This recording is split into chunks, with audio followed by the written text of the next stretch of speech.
ये लोग बोलते हैं कि जेन जी बहुत ज़्यादा सेल्फ सेंटर्ड है, अनएथिकल है, दे आर वेरी लेथार्जिक, या they want everything which is readymade. Parents and जो जेन जी जनरेशन है उनके बीच में बहुत सारे कॉन्फ्लिक्ट्स रहते हैं। पहले ऐसा होता था कि पॉकेट मनी के लिए हम पेरेंट्स तक जाते थे, अब पॉकेट मनी के लिए जेन जी कभी पेरेंट्स तक आती नहीं है, they find their own veg. Education एक बहुत ही ज़्यादा प्योर प्रोफेशन है। आज अगर हम व्हाट पूछेंगे तो काम नहीं चलेगा, अब हमें पूछना पड़ेगा who do you want to be.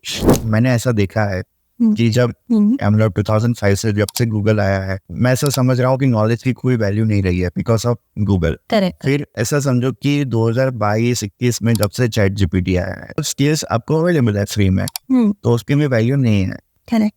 तो आपको क्या लगता है कि टीचिंग मेथड कैसी होनी चाहिए? सोशल इमोशनल लर्निंग एक बोलते हैं ना कि बहुत ही इम्पोर्टेंट एस्पेक्ट हो गया हर बच्चे की लाइफ का। तो प्रियंका, एक बहुत बड़ा सवाल आपके लिए, आज की जो जनरेशन है शायद ऐसा मान सकते हैं कि 5 साल के बाद वो टेक्नोलॉजी ऐसी आने वाली है जो आज वो पढ़ ही नहीं रहे, तो उनको फ्यूचर रेडी करना हो कि जो सब्जेक्ट अभी एग्जिस्ट ही नहीं कर रहे, तो उनके लिए उनको कैसे प्रिपेयर किया जाए? If we teach today's students as we taught yesterday's, we will build a future in the past. Namaste and welcome. This is Raj from Radical Tech Art, your process automation strategist. Today we have a very special guest joining us, CA Priyanka Jain. She is founder, owner and chief educator at the New Age Institute of South Bhopal, Ahmedabad.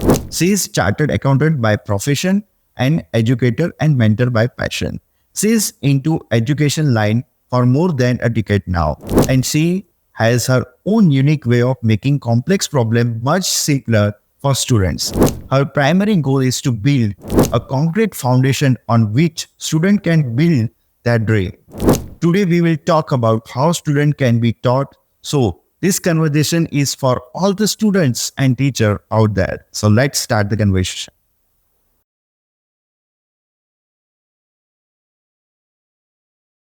So, hello Priyanka, कैसे हो आप? Hi Raj, I'm good. How are you doing? बस I am also good. So Priyanka, मुझे आप ये बताओ कि आपका बैकग्राउंड क्या है और आप टीचिंग की फील्ड में कैसे है? So basically I'm a chartered accountant. मैंने CA किया हुआ है, so I'm a CA by profession, but a very very passionate educator. तो जब मैं CA कर रही थी, during those days I started teaching, maybe मेरे फ्रेंड्स को पढ़ाया, जो मेरे से जूनियर्स से मैंने वहाँ से पढ़ाना शुरू किया। So वहाँ पता चल गया कि मुझे सेटिस्फैक्शन तब मिल रहा है जब मैं बच्चों को या किसी को पूरी नॉलेज इनवाइट कर पा रही हूँ। So that was the starting point. I realized that this is what I have to do in future. CA complete हुआ तो मैंने कॉर्पोरेट्स में भी काम किया, लेकिन वो सेटिस्फैक्शन तभी आया जब मैंने ये किया, दो बच्चों को पढ़ाया। So my day ended only when I taught somebody. तो वहाँ से जर्नी शुरू हुई, and then yes I came absolutely in this academic field. Okay, this is my. मतलब आप आज टीचर हो, तो शायद मुझे ऐसा लग रहा है आपके माइंड में कोई ऐसे टीचर होंगे जिन्होंने ऐसा फुटप्रिंट छोड़ा होगा कि आपको भी इंस्पिरेशन मिले कि आपको भी टीचर बनना है और स्टूडेंट्स को कंट्रीब्यूट करना है। तो आपके फेवरेट टीचर कौन थे, उनके बारे में बताइए, और उनकी ऐसी कौन सी क्वालिटी है जो आपको आज भी इंस्पायर करती है?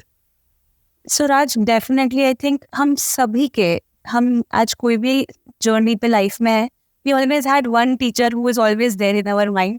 थैंकफुली मेरे पास ऐसे दो टीचर्स हैं जिनका मैं हमेशा ही रिकॉल करती हूँ। सो एक मेरे ग्रेड 7th 8th में एक टीचर थे जो now he is in army. तो जब वो मुझे पढ़ाते थे तो he was in his college, and वो फिर पार्ट टाइम मुझे पढ़ाने आते थे। So I used to see his dedication. उनको सेम वही होता था कि जब तक कुछ समझ मुझे नहीं आ रहा है वो घर नहीं जाते थे। सो वो उनकी zeal of making me understand everything, वो एक बहुत इम्पैक्टफुल चीज़ है जो मेरी लाइफ में हमेशा मैं कैरी करती हूँ। दूसरा, जिनसे मैंने CA पढ़ा था, मैं उनसे कैजुअली जब मैं CA का फॉर्म भरने गई थी तब मैं उनसे मिली थी, और उन्होंने बोला कि आप CA कर रहे हो तो मैं CA की कोचिंग प्रोवाइड करता हूँ। एंड मैं उनके इंस्टीट्यूट पे गई, हम 4 बच्चे थे, लेकिन उन्होंने जिस डेडिकेशन से पढ़ाया है, I am what I am today because of him. So I always have his impression also in my mind कि yes, he has made a very much important things in my life. He's given me a lot of knowledge. तो हाँ, ये दो जने हैं जो definitely मैं हमेशा याद करती हूँ। Okay, that's great. सो आज के पॉडकास्ट में हम ज़्यादातर बात करेंगे टीचिंग मेथड के ऊपर। तो मुझे जानना है कि आप जब पढ़ रहे थे, लाइक फर्स्ट से लेकर 10th स्टैंडर्ड तक, और उसके बाद आपने ग्रेजुएशन कंप्लीट किया, तो उस मोमेंट पे आपको कौन सी टीचिंग मेथड थी वो ज़्यादा पसंद आती थी, जो आपको लगता है कि वो बेटर है, वो कंटिन्यू होना चाहिए? अगर देखा जाए ना, तो पहले ऐसा होता था कि जनरेशन्स 10 years में चेंज हो रही है अपने टाइम पे. Nowadays it is every 5 years we have a new generation. तो हर नई जनरेशन के साथ मेथड्स चेंज होते ही हैं. Right. अगर हम बहुत पुरानी बात करें तो जो गुरुकुल सिस्टम होता था, जहाँ पे एक टीचर है और कुछ गिने चुने बच्चे हैं, और वो बहुत होलिस्टिक वे में पढ़ाई हो रही है या नॉलेज इम्पार्ट हो रही है. कुछ सालों से ऐसा देखा गया है कि मास में बच्चों को पढ़ाया जा रहा है. एक टीचर सेंट्रिक क्लासरूम हो गया है, जहाँ की जो टीचर बोल रही है वही हर बच्चे को एक्सेप्ट करना है. धीरे धीरे जनरेशन्स चेंज हो रही है और अब वापस हम वही जा रहे हैं जहाँ पे हम पर्सनलाइज्ड फोकस रख रहे हैं. पर्सनलाइज्ड टीचिंग मेथड पे हमें काम करना ज़रूरी है. जैसे हम बोलते हैं प्लांट्स, तो प्लांट्स, इंडोर प्लांट्स अलग होते हैं, आउटडोर प्लांट्स अलग होते हैं. हर एक प्लांट को अलग तरीके से केयर करना पड़ता है. आज की जनरेशन में स्टूडेंट्स भी ऐसे ही हैं. कुछ स्टूडेंट्स विजुअल लर्नर्स हैं, कुछ ऑडियो लर्नर्स हैं, कुछ लिख के सीख रहे हैं. तो अब हमें ना टीचर सेंट्रिक से स्टूडेंट सेंट्रिक लर्निंग पे जाना बहुत ज़रूरी है. हर बच्चे को अपने पेस पे और उसके तरीके को समझ के पढ़ाना इज़ वेरी इंपॉर्टेंट, अगर हम चाहते हैं कि वो बच्चा आगे जाके कुछ लाइफ में क्रैक करे. तो I was lucky enough to have this personalised learning. ये दोनों टीचर्स जो मेरे थे, उन्होंने मुझे अच्छा खासा पर्सनलाइज्ड लर्निंग का एक्सपोजर दिया, एंड वही मैं आज मेरे यहाँ पे इंकलकेट करती हूँ. ओके, सो आपने बहुत अच्छे से समझा कि क्यों पर्सनलाइज्ड लर्निंग ज़रूरी है, और हमारी जो मतलब प्राचीन काल में जैसे लोगों को पढ़ाया जाता था वो कितना इम्पोर्टेंट है आज के ज़माने में. सो मुझे हम अपने एक्सपीरियंस से ये बताओ कि ये जो मास एजुकेशन का जो कॉन्सेप्ट आया है, लाइक मोबाइल फर्स्ट अप्रोच से लोग एप्लीकेशन थ्रू पढ़ रहे हैं, तो आपने क्या नोटिस किया कि लोग, मतलब स्टूडेंट्स को कहाँ पे प्रॉब्लम आ रही है? सो एक्चुअली क्या हो गया है, आज की जनरेशन ने एआई को एक सॉल्यूशन की तरह यूज करना शुरू कर दिया, जबकि एआई है एक टूल. और जब हमें कुछ नहीं आ रहा है तो चलो एआई से हम कर लेंगे चीजें, whether it is chat GPT और ऑनलाइन हम कोई भी तरीके के फॉर्मेट की बात करें. आज की जनरेशन ये नहीं समझ पा रही है कि उसे हमें एक टूल की तरह यूज करना है, हमें उसे यूज करना है, वो हमें ना यूज कर ले.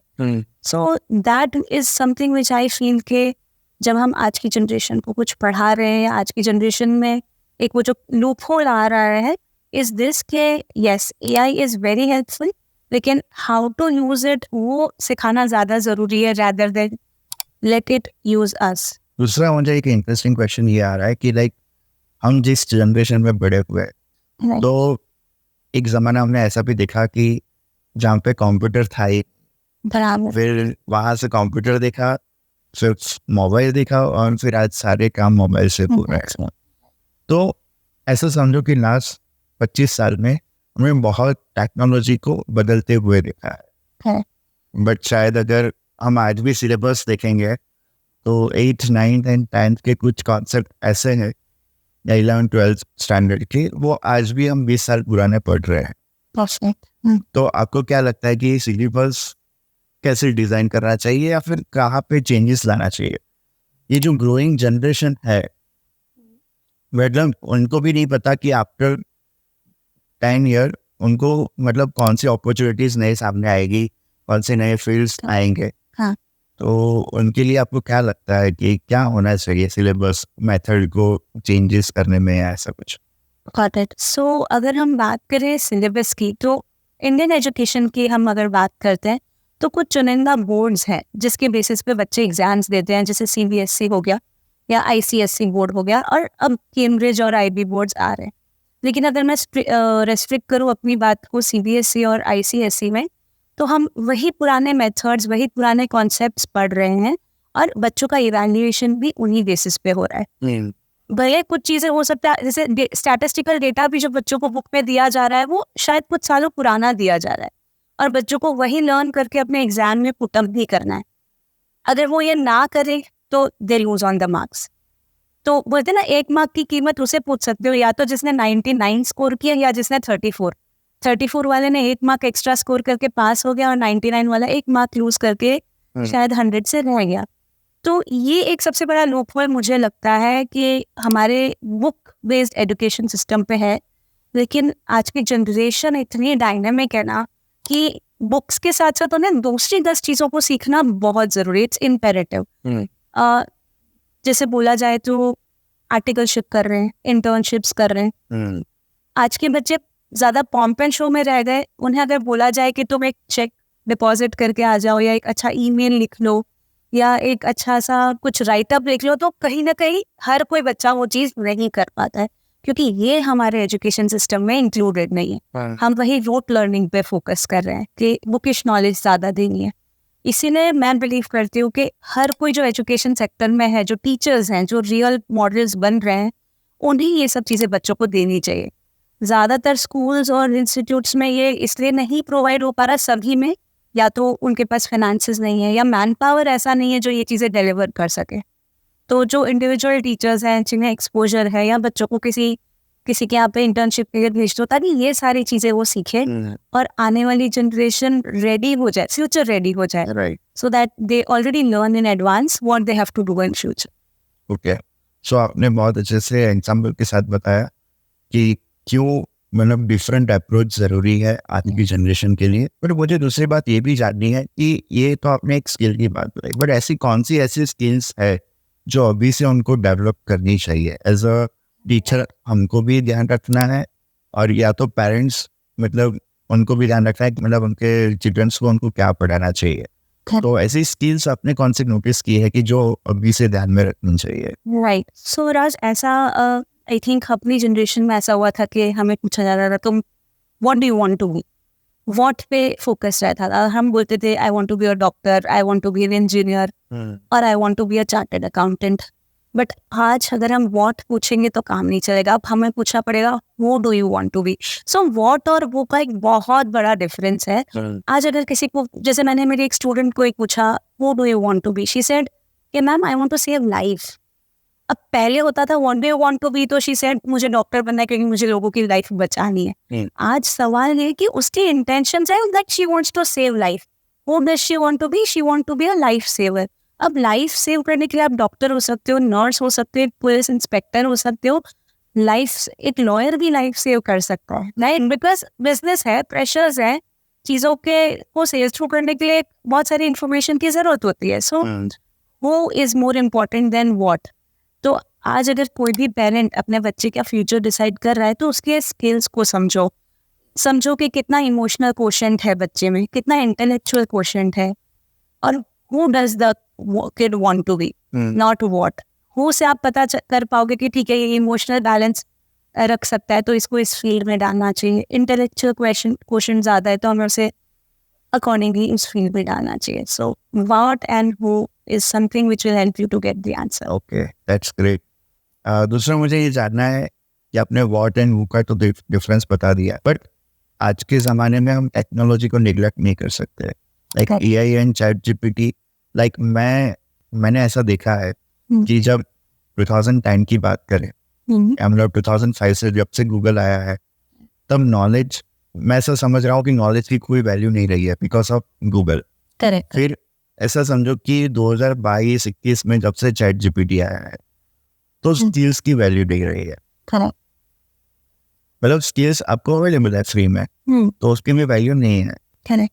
तो आपको क्या लगता है कि टीचिंग मेथड कैसी होनी चाहिए कि जिसके कारण हम टेक्नोलॉजी को भी साथ में लेके चल पाए, और मतलब हमारे मतलब जो विजडम आनी चाहिए स्टूडेंट्स में वो ये दोनों का यूटिलाइज करके ला पाए? तो उसके लिए आप क्या सजेस्ट करोगे अपने एक्सपीरियंस से?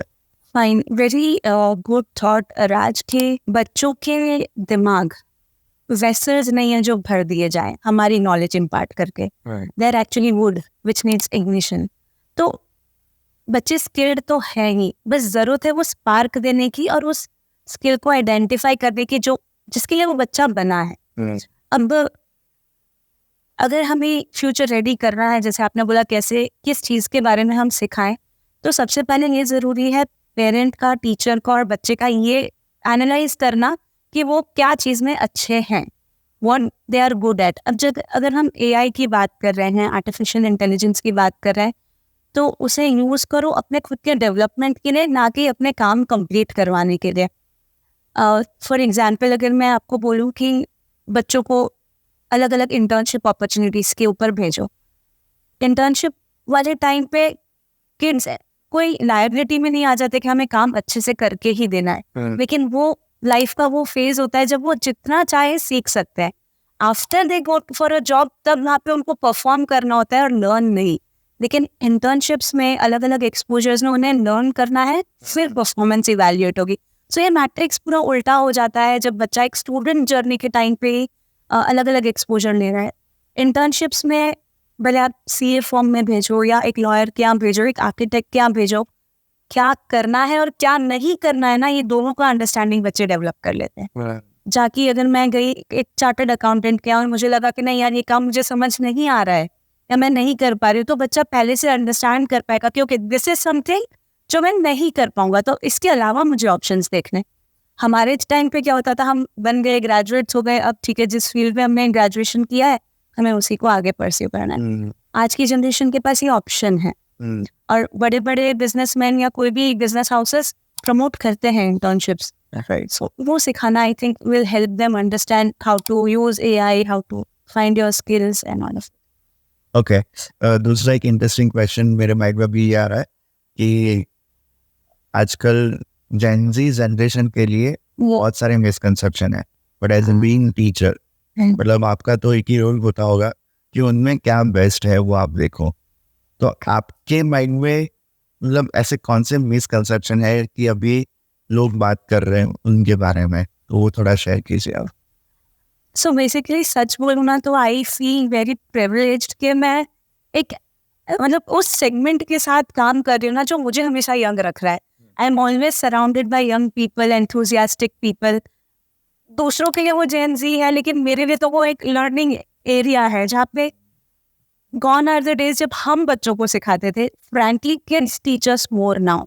हाँ, ये मिसकंसेप्शन है फ्रैंकली कि लोग बोलते हैं कि जेन ज़ी बहुत ज़्यादा सेल्फ सेंटर्ड है, अनएथिकल है, या दे आर वेरी लेथार्जिक, या they want everything which is readymade. मैं ये नहीं कहती कि 100% ट्रू है, हाँ कुछ होंगे इस तरह के, लेकिन फैक्ट ये है कि जेन ज़ी ना they focus on more of mind space than money.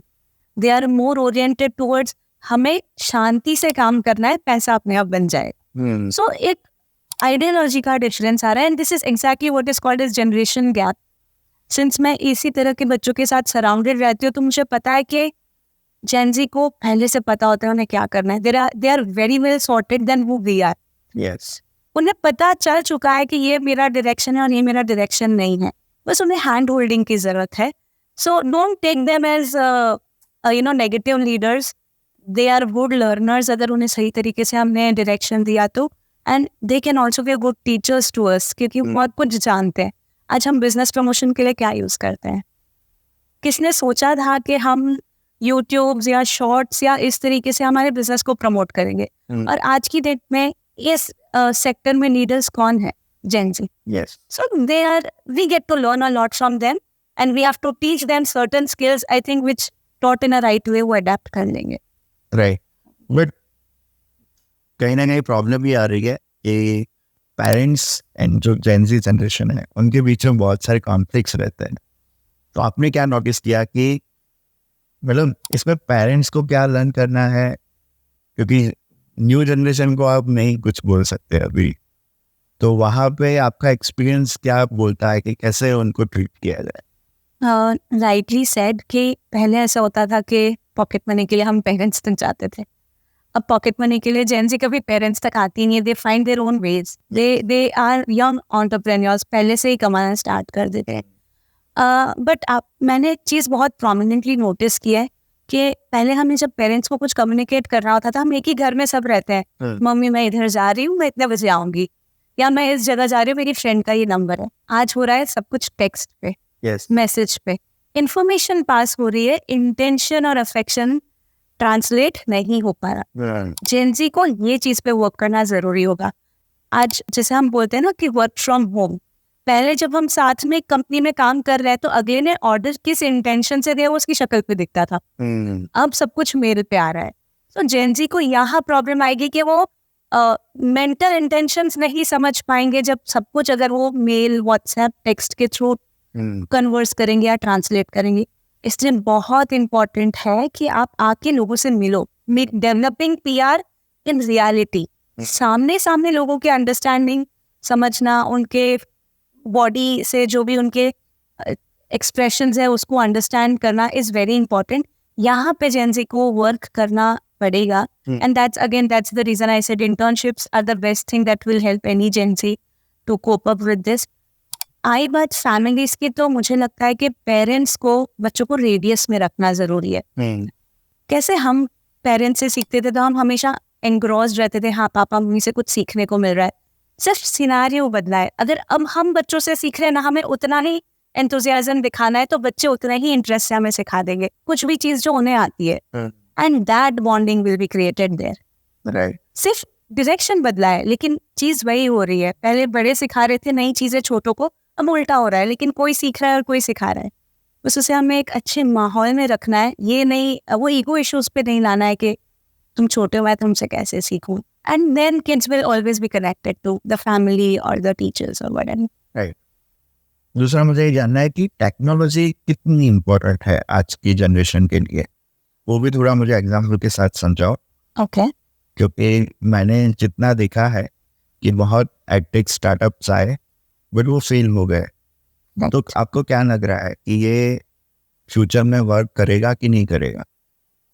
सो ये सेइंग है ना कि अगर हम टाइम के साथ नहीं चलते तो हम कहीं पीछे रह ही जाते हैं। तो वो टाइम मूव होना बहुत ज़रूरी है और टेक्नोलॉजी को अडॉप्ट करना in any field is important और इनएविटेबल है। आप नहीं करोगे तो आप मार्केट के साथ सस्टेन नहीं कर पाओगे। टीचिंग मेथोडोलॉजीज में भी चेंज आया है। जैसे मैं खुद की बात करूं, कोविड टाइम पे जब मैं बच्चों को पढ़ा रही थी ना ऑनलाइन, तब मुझे लगा यार कितना अच्छा होता कि बच्चे को बुक भी बोर्ड पे ही दिख रही है और वहीं पे मैम सॉल्व कर रही है तो वो सिर्फ लिखने पे ध्यान दे। और जेन्युइनली जब कोविड के बाद मैंने मेरा सेंटर ओपन किया तो पहली चीज़ मैंने एक पैनल खरीदने की करी कि बुक उनको वहीं पे दिखे। मुझे उस टाइम ये नहीं पता था कि कई इंस्टीट्यूट्स लगा रहे होंगे पैनल, लेकिन मुझे ज़रूरत लगी और मुझे मेरा सोल्यूशन मिला। सो टेक्नोलॉजी अगर मैं बेनिफिट्स की बात करूँ ना तो टीचर्स को हेल्प करती है। आज सब कुछ गूगल पे अवेलेबल है, बच्चा चाहे तो गूगल से पढ़ सकता है, लेकिन जब एक टीचर अपने गूगल की इन्फॉर्मेशन और अपने स्किल्स को मैच करके बच्चों को कुछ सिखाती है वो अनमैच्ड होता है। तो टीचर्स की वैल्यू एडिशंस बढ़ती हैं। आज मेरा इंटेंशन हमेशा रहता है कि मैं उन बच्चों तक भी रीच आउट करूं जहाँ तक मैं शायद फिजिकली नहीं पहुँच पा रही, तो टेक्नोलॉजी इस तरीके से हेल्प करती है। नेक्स्ट होता है कि पर्सनल लर्निंग और पर्सनलाइज्ड लर्निंग का एक पूरा बबल है। तो एक पर्सनलाइज्ड लर्निंग में टेक्नोलॉजी हेल्प करती है। जैसे मैंने कहा था कि हर बच्चे का अलग तरीका है पढ़ने का, तो 1-to-1 काउंसलिंग करनी है, 1-to-1 टीचिंग करनी है अहमदाबाद में बैठ के मुंबई के किसी बच्चे को, तो यहाँ पे आपको टेक्नोलॉजी बहुत हेल्प करता है जहाँ की पहले पॉसिबल नहीं हो पाता था। Right. So these are the advantages which I think के AI और टेक्नोलॉजी देती है। बट बड़ी टेक कंपनीज फेल क्यों हुई?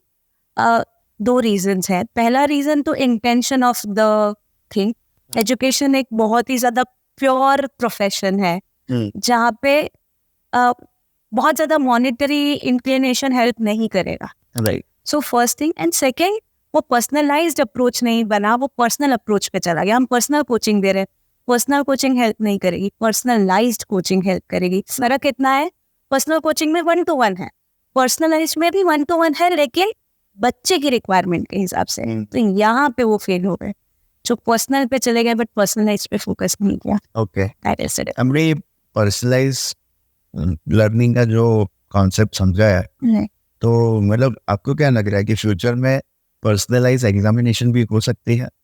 लाइक किसी को मतलब अभी क्या है कि एवरी डोमेन में बिजनेस है, कोई भी सेगमेंट पकड़ो वहाँ से बिजनेस हो सकता है, वहाँ से आप रेवेन्यू जनरेट कर सकते हो, तो उसके लिए दूसरी स्किल्स होना ज़रूरी नहीं है। बट हमारी जो टीचिंग मेथड है उसमें हमको सारी चीज़ें पढ़नी पड़ती है। Up to engineering we need to understand so many subjects. तो आपको क्या लगता है कि यहाँ पे भी थोड़ा चेंजेस आना चाहिए कि नहीं, वो प्रोसेस ठीक है अभी? अगर बात करें ना बिजनेस प्रमोशन, पुराने टाइम की बात करें आज की, बिजनेस प्रमोशन ज़रूरी था, बस प्रमोशन के तरीके बदले। राइट। सिमिलरली पढ़ाई ज़रूरी है, पढ़ाई करने के तरीके बदले हैं। पहले ग्रुप में पढ़ रहे थे, आज से 1 डेकेड पहले की बात करूं, अब पर्सनलाइज्ड लर्निंग पे फोकस कर रहे हैं, जहां बच्चे की ज़रूरत के हिसाब से उसकी पढ़ाई करी जाती है। जब रिक्रूटमेंट आता है तो पर्सनल इंटरव्यू होता है, ग्रुप डिस्कशन होता है, बस उसका तरीका चेंज होगा, लेकिन होगा तो सही, पर्सनलाइज्ड इंटरव्यू हो जाएगा पर्सनल इंटरव्यू की जगह।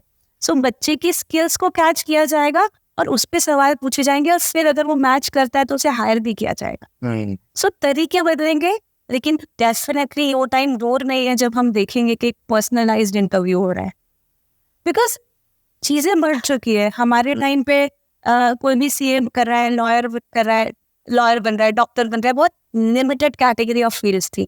आज स्पेशलाइजेशन की वजह से हजारों फील्ड्स है बच्चों के पास। तो जो बच्चा जिस चीज में अच्छा है ना, वो उसका पर्सनलाइज्ड फोर्टे बनेगा और वो वही जॉब करेगा या वही बिजनेस करेगा, एंड फिर वो अनबीटेबल है। I don't think that when you are good at something nobody can break your hand. दूसरा प्रियंका, मुझे ये जानना है कि आजकल जो ChatGPT और AI का ज़माना है, उसके कारण मेन प्रॉब्लम ये आई है कि स्टूडेंट की क्रिटिकल थिंकिंग और प्रॉब्लम सॉल्विंग स्किल्स इम्पैक्ट हुई है कहीं ना कहीं। क्योंकि जब पहले टीचर होमवर्क देते थे तो शायद हमें ना आए तो हम उसके ऊपर 10 बार ट्राई करते थे पहले, और फिर भी ना आए तो मम्मी पापा को पूछते थे।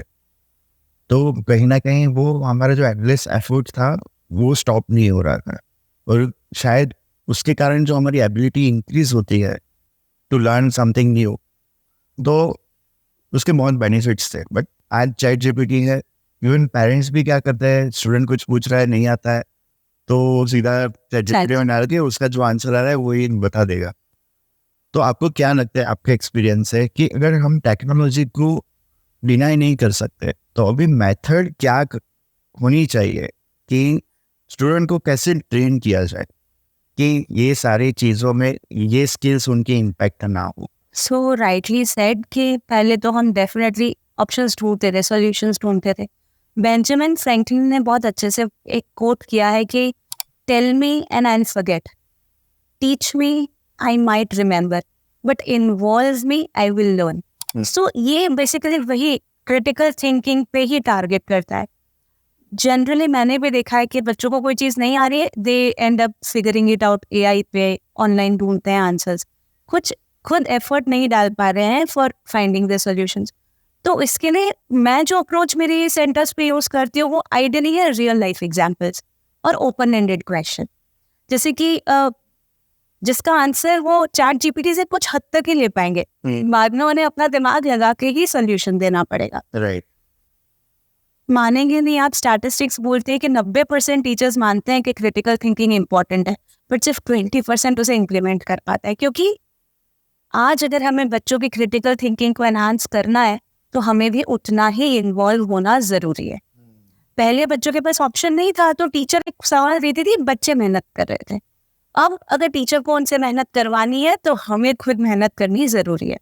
जैसे कि मैं एक सवाल ही बच्चों को पूछती हूँ कि तुम्हारे पास 2 ऑप्शन है, option A investment proposal A, investment proposal B, एक में 10,000 रुपए लगाने, एक में 15,000 रुपए लगाने, बताओ कहाँ किस पे पैसा इन्वेस्ट करोगे? कोई भी बोलेगा 10,000 करेंगे मैम। फिर मैं अगला क्वेश्चन पूछती हूँ कि ठीक है, पहले वाले में तो तुम्हें 10% रिटर्न मिल रहा है, दूसरे में 15% मिल रहा है, सडनली वो 15 पे शिफ्ट हो जा रहे हैं। सो एक कस्टमाइज्ड क्वेश्चंस बनाना, रियल लाइफ में उन्हें चीज़ों का एक्सपोजर देना जिसका आंसर वो डायरेक्टली ChatGPT से ना ला पाए। तो जब हम जो उन्हें पढ़ा रहे हैं वो इन चीज़ों से बाहर आएंगे तो शायद हम उन्हें भी उन चीज़ों से बाहर ला पाएंगे। वही चीज़ है कि हमें स्टूडेंट सेंट्रिक फोकस रखना पड़ेगा, and that's exactly what I do. आप मानेंगे नहीं, एक स्टूडेंट है 2 साल से बेचारा मेहनत कर रहा था, अकाउंट्स नहीं बन रहा था उससे। इस एज में 2 साल वेस्ट हो जाना हम समझ सकते हैं कितना इम्पोर्टेंट है। कई कोचिंग्स पे गया होगा, नहीं क्रैक हुआ उसका अकाउंट्स। 12th ग्रेड में बस 4 महीने आया और उसने 12th ग्रेड का अकाउंट्स क्रैक किया। पता है कैसे? क्योंकि मैंने उस पर क्रिटिकल थिंकिंग ही यूज़ किया। मैंने उसे बोला कि इस सोल्यूशन का तू अपने हिसाब से आंसर दे, अकाउंट्स में आंसर मत दे। उसने आंसर सही निकाला। फिर मैंने उसे बताया कि अब इसे अकाउंट्स में कैसे लिखना है वो सीखो, and he came out with 90% accuracy in his papers. So that is what, बच्चों को बदलने से पहले हमें अपने आप को बदलना पड़ेगा। Right. And that's how open ended questions दो, रियल लाइफ एग्जांपल्स दो. अगर कुछ क्रिएट भी कर रहे हैं, एआई से एकदम से दूर नहीं हो रहे, तो थोड़ा सा उन्हें सिखाना पड़ेगा कि पर्सनल टच आप इसमें लेके आओ, अपने वर्ड्स यूज करो, वोकैबुलरीज अपनी डालो. So slowly and gradually I think साथ में लेके इसको एक टूल की तरह लेके आगे बढ़ना 100% पॉसिबल है, अच्छी से पॉसिबल है.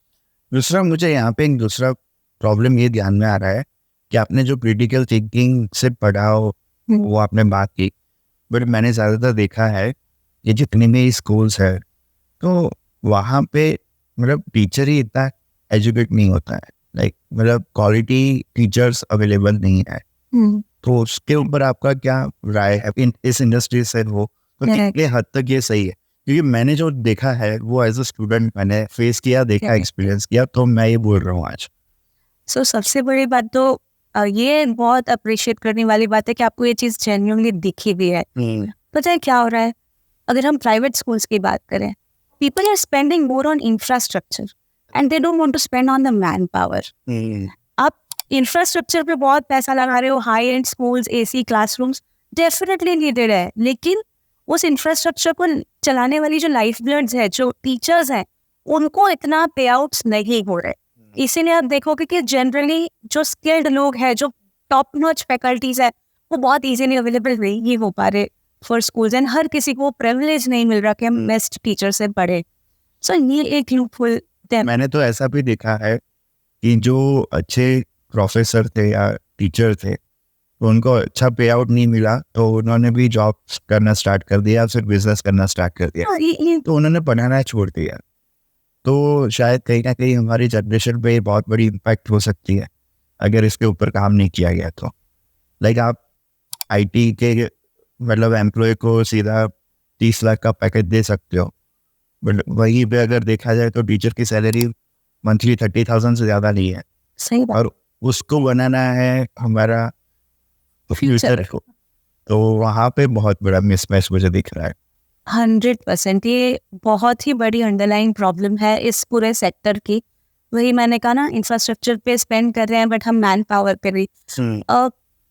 यही देखा गया है कि फिर जो स्किल्ड लोग हैं वो कहीं ना कहीं जो इम्पैक्ट कर सकते हैं नॉलेज, फिर कहीं ना कहीं वो कॉम्प्रोमाइज करके बिजनेस या जॉब्स में जा रहे हैं. तो ये तो हम नहीं बदल सकते, लेकिन हम हमारे बच्चों को कैसे स्किल दिलाएं, उसके लिए फिर हम घूम के आ जाते हैं कि इंटर्नशिप उनके यहाँ कराओ जो स्किल्ड है. तो वहाँ बच्चे नॉलेज गेन कर पा रहे हैं. और कहीं ना कहीं थोड़ा थोड़ा आजकल स्कूल्स चेंज होने लगे हैं. वो कहीं ना कहीं सारे नहीं, but a lot of schools now have realised कि नहीं, हमें अच्छे टीचर्स की ज़रूरत है. हमें अच्छे in the sense skilled teachers की ज़रूरत है जो खुद इन्वेस्टेड हो बच्चों की पढ़ाई में, ना कि वो सिर्फ प्रॉफिट्स या पैसे कमाने इंस्टीट्यूशंस में आ रहे हैं या स्कूल्स में जा रहे हैं. आप अगर देखेंगे ना तो हायर एजुकेशन के लिए भी, अगर अब मैं पोस्ट ग्रेजुएट्स या मास्टर्स या बैचलर्स की भी बात करूं, तो आजकल कॉलेजेस ने भी अपना पढ़ाने का मैकेनिज्म चेंज किया है. वहाँ पे लेक्चरर्स तो डेफिनेटली है ही, लेकिन अब जो बिजनेस फील्ड से लोग हैं वो भी आके अपनी नॉलेज इम्पार्ट करने लग गए बच्चों को कि इस तरीके से काम होता है, हमारा ये लाइफ एक्सपीरियंस रहा है. बहुत सारे नॉलेजेबल शोज आने लग गए, जैसे कि शार्क टैंक की हम बात करें. सो ये सारी चीज़ें जेन्युइनली बहुत अच्छी है, जो आज की जनरेशन में वो एक मिसिंग आउट फैक्टर क्रिएट करती है कि अगर हमने ये नहीं देखा, इन्हें नहीं सुना, तो हम कुछ मिस आउट कर रहे हैं. फोमो डेवलप कर रही है. I think these things should be promoted. और हाँ, स्कूल्स लेवल पे भी बहुत ज़रूरी है, क्योंकि वो फाउंडेशन ईयर्स है कि हम उन टीचर्स को लाएं जो जेन्युइनली पैशनेट है पढ़ाने के लिए. सो आप अभी हमारी जब बात चल रही थी तो आपने बहुत ही अच्छा एक टॉपिक निकाला था, बच्चे पेरेंट्स के साथ टेक्स्ट मैसेज पे बात कर रहे हैं. सो उनका जो बॉन्ड है वो क्रिएट नहीं हो रहा है. और इवन जैसे वर्क फ्रॉम होम चल रहा है आजकल, तो वहाँ पे भी हम सोशली इतने कनेक्टेड फील नहीं करते हैं. नो डाउट फ़ोन ऐप में आप कुछ भी कम्युनिकेट कर सकते हो, बट आप किसी को समझ नहीं सकते. तो मुझे ये जानना है कि अगर ये स्किल हमें बच्चों में पहले से डेवलप करनी है तो सोशल इमोशनल लर्निंग कितना इम्पोर्टेंट है, और उसके लिए आप लोग क्या कर रहे हो अभी? Wonderful thought again. अब एजुकेशन सिर्फ बुक्स तक रहा ही नहीं है. सोशल इमोशनल लर्निंग एक बोलते हैं ना कि बहुत ही इम्पोर्टेंट एस्पेक्ट हो गया हर बच्चे की लाइफ का. बुक से पढ़ना वो कभी भी पढ़ सकता है, टेक्स्ट मैसेज कर रहे हो आप, अगले की इमोशंस नहीं समझ रहे. सोशल इमोशनल लर्निंग मेथोडोलॉजी में क्या होता है, हम बच्चों को सेल्फ अवेयर भी करवाते हैं और सोसाइटल अवेयरनेस भी देते हैं। सेल्फ अवेयरनेस का मतलब ये है कि आप खुद पहचानो कि आपको क्या, मतलब आइडेंटिफाइंग कि आपको क्या अच्छा लग रहा है, क्या नहीं, आप किस टाइम पे डिस्टर्ब हो रहे हो, किस रूटीन से आपको लर्निंग फेज आपका सही जा रहा है। सिमिलरली सोसाइटल, आपके फ्रेंड्स के मूड्स को एक्सेप्टेंस लाना, उनका गुस्सा है तो उससे हम ना अफेक्ट हो, या अगर है जेन्युइनली तो उसे कैसे हम केटर कर सके, ये भी एजुकेशन का एक बहुत वाइटल पार्ट हो गया है। कई बार देखा है कि बच्चे पैनिक में आके दे टेक अननेसेसरी स्टेप्स कि एग्जाम में नहीं अच्छा आएगा, and this has been seen, this definitely shows the lack of social emotional learning. वो समझ नहीं पाते कि हमारे प्रेशर में हम ऐसी चीजें कर रहे हैं जो बाद में हमारी फैमिली को इम्पैक्ट करेगी। इसीलिए बहुत ज़रूरी हो जाता है self awareness and societal awareness create करना। आज की जनरेशन मोबाइल्स, इंटरनेट, लैपटॉप्स इसके सराउंडेड है, उनकी दुनिया एक मेटावर्स टाइप क्रिएट हो चुकी है।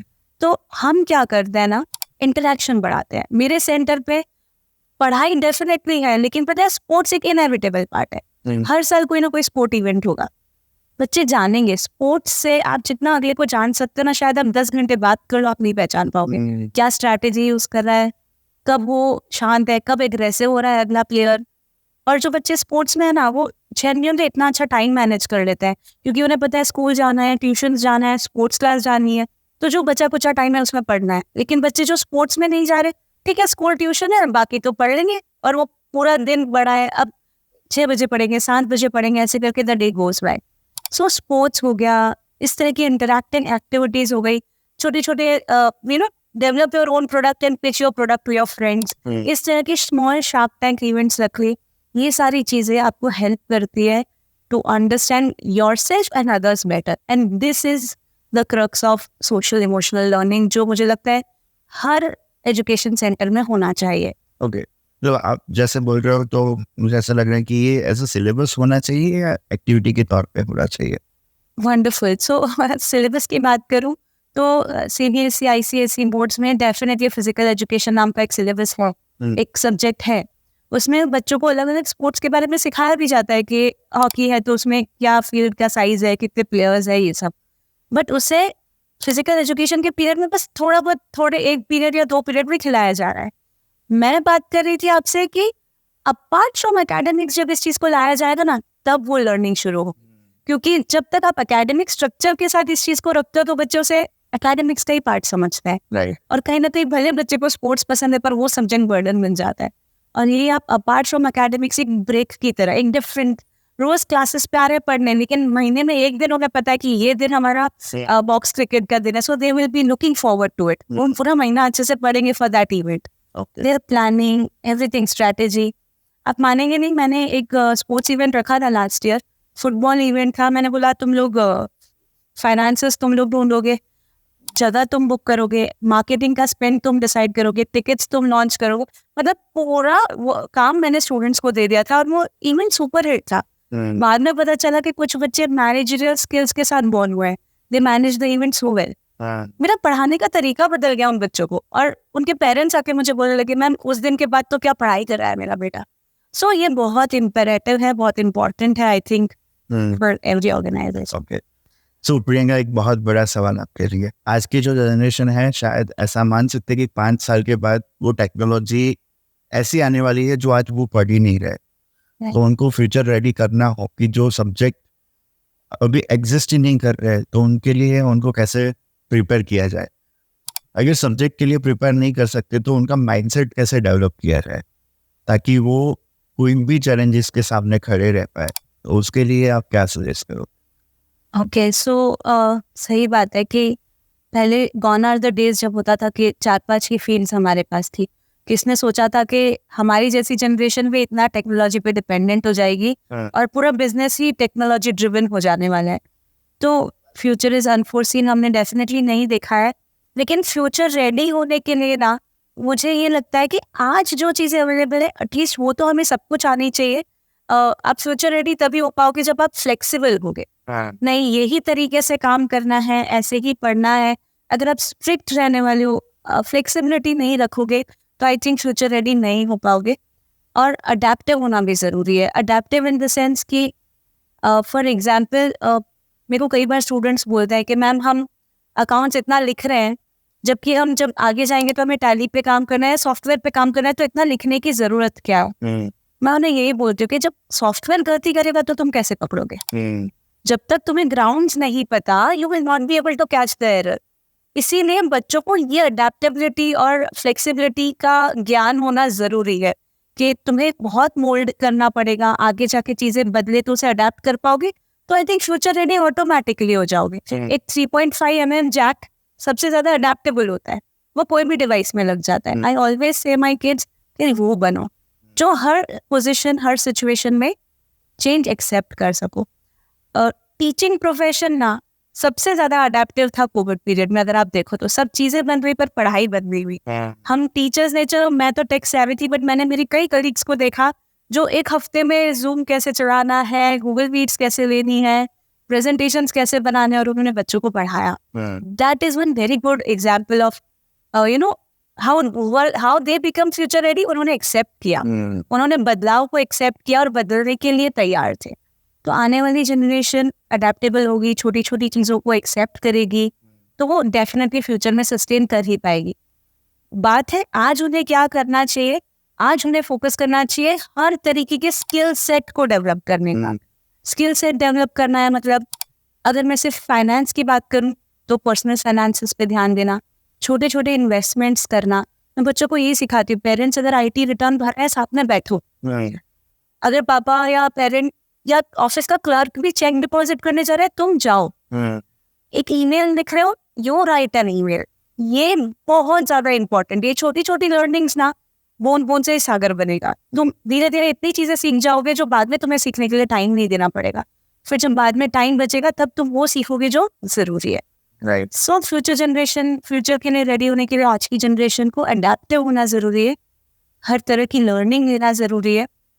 कोई काम छोटा बड़ा नहीं है, हर काम करो, सीख के ही जाओगे। So I think that is the only takeaway, be adaptable.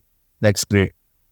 आपने बहुत अच्छे एग्जाम्पल के साथ समझाया। दूसरा मुझे ये जानना है कि आपने जैसे बताया कि आप टीचिंग फील्ड में बहुत टाइम से है वो, तो मतलब आपकी पढ़ाने की फिलॉसफी थोड़ी डिफरेंट है। तो आपको कोई सक्सेस स्टोरी शेयर करना हो, या आपको लगा हो कि नहीं ये काम करके मजा आया मुझे, लाइक आपके स्टूडेंट्स हैप्पी है, तो ऐसी कौन सी सक्सेस स्टोरी आप शेयर करना चाहो? सर आज टीचर्स के लिए या एजुकेटर्स के लिए बेसिकली ना मैं अपने आप को एक मेंटर की तरह देख रही हूँ। मैं अपने आप को, आई कैन नॉट विजुअलाइज कि मैं एक टीचर हूँ, जो मुझे आता है वो मैं पढ़ा रही हूँ। नहीं, मैं बच्चे का हैंड होल्ड करके काम करती हूँ। सो एज अ मेंटर ना मेरे लिए सबसे बड़ी अर्निंग वही होती है कि मेरा बच्चा जहाँ जाना चाहता है वहाँ पहुँच जाए। मेरे अकेडमिक इंस्टीट्यूट का पूरा इन एंड अराउंड मेथोडोलॉजी क्या है, जैसे मैंने आपको बताया, हम स्टूडेंट सेंट्रिक वर्क तो कर ही रहे हैं, उसके साथ साथ basic NCERT CBSE curriculum follow करना है, लेकिन हम फोकस कर रहे हैं बच्चे को टाइम मैनेजमेंट सिखाने में कि ये टाइम पे ही तुम्हारे ट्यूशंस हैं, ये बॉडी क्लॉक डेवलप करते हैं। उस वजह से क्या होता है, बच्चों को पता है कि कब उन्हें पढ़ना है। सक्सेस स्टोरीज की बात करूँ तो मेरे बच्चे आराम से IIMs के पर्सनल इंटरव्यूज क्रैक कर पा रहे हैं, क्योंकि उन्होंने सिर्फ रोट लर्निंग नहीं करी, अंडरस्टैंड किया पूरे एवेन्यूज को। तो उनका IIM इंदौर के इंटरव्यूज भी क्रैक हो गए। उन्होंने डेफिनेटली मेहनत की थी, पढ़ाई की थी, लेकिन जनरल नॉलेज के लिए वो स्पेसिफिकली नहीं बैठे, सब कुछ मेरी क्लासेस में उन्हें मिल गया। तो एक ओपन एंडेड लर्निंग का एवेन्यू दिया हमने।